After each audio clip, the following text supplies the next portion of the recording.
What's up, guys? Let's take a look at another CodeWars exercise. This one's called even and odd. Given a number n, can you fabricate the two numbers ne and no such that ne is formed by even digits of n and no is formed by odd digits of n? So if we got 1, 2, 6, 4, 5, 3, then our ne, our even digits, would be 2, 6, 4, and then the other one would be 1, 5, 3. We keep the same order. So like 2 was the first even and 6 was the second even, whether or not they had stuff in between them. And then we return it as a list or a tuple. I don't know exactly because it doesn't say in Python. But let's give it a shot and see what happens. So I'm going to say, first, whenever you want the digits of an integer, you probably want to turn it into a string, because when I have an integer, it's stored in the computer using binary, right? Like they don't know that 1 is the second digit of 212. They store 212 in a different way. So I'm going to say digits equals string of n, and that'll give us something to work with. Even if we end up converting the answer back to an int, we need that middle stage. So then I'm going to say evens equals whatever, odds equals whatever, and then I'm going to return int of evens and int of odds. That's my general pattern. I know I haven't done the hard part yet. I haven't done the work of actually figuring out how to get those evens and odds, but my plan is to say, okay, evens, we're going to use the digits, find the good ones. Odds, we're going to use the digits, find the good ones. And then we're going to return the integer version of all those even digits we found and the integer version of all those odd digits we found. So how are we going to do that? Well, I'm going to use the string join method to say, we're going to find multiple and we're going to join them back together. And then once we have the string, we can use the int at the end on the final line. So I'm going to say d for d in digits. That's just my shortening. I could have said digit, or people say x or whatever. If, and here's where we're testing, we're going to use the modulo. So we're going to go if d mod 2. For the odds, that would be all we need. In fact, let me just copy that, because when you say d mod 2, that means is there anything left over? If there is, it's a 1, which is the same as true. But for this one, it's a 0. So we could say 0, or you could get cute and say not. Either one of those would do the job. Since modulo 2 only has 2 possibilities, it's either something left or not. That's the same as true or false. It's the same as 1 or 0. And we can treat them as a logical thing instead of a number. Now, in Python, actually Booleans are integers. So 1 and 0 and true or false are not just kind of the same, but they're exactly the same.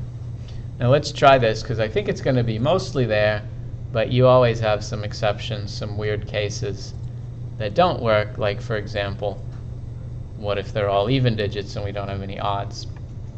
So let's hit test and see how it goes. Well, I'm failing because it says I got to do a little bit more conversion. I got to do this guy as an integer. Whenever I sort of turn him into a string, get the convenience of having the digits, I lose the convenience of being able to take the modulus. So I can say that, maybe. Try that and see what happens. Oh, I passed 2 of them. That's great. Let me print so we know what we're working with, because right now if it says test passed, we don't know what it was or why we passed.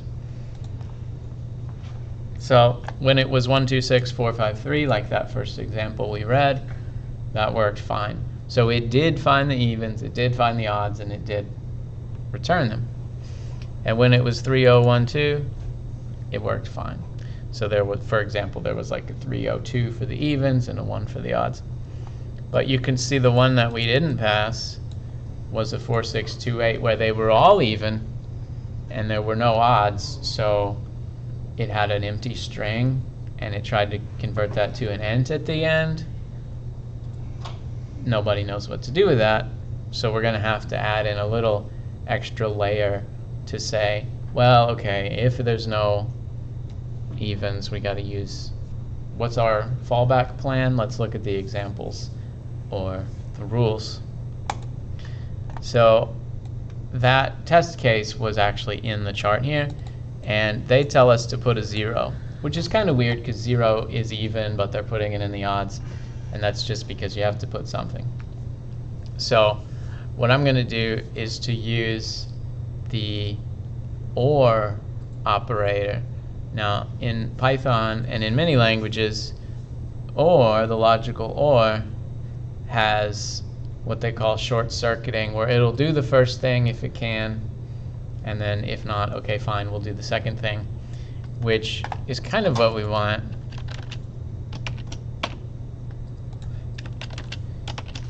And it can be a way of like avoiding errors on the second thing if the second thing would have caused a problem.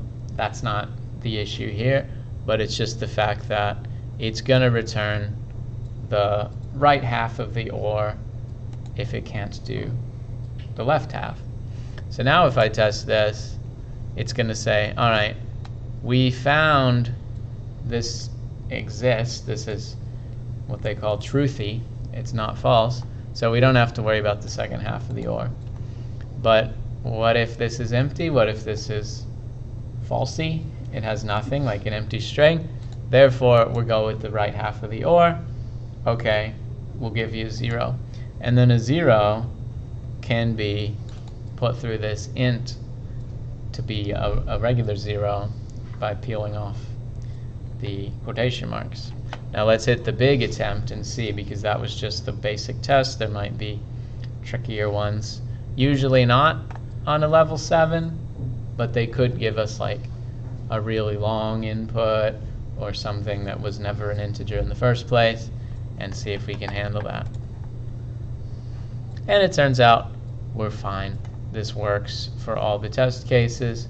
And let's take a minute, look at the solutions from other people, see if they surprise us.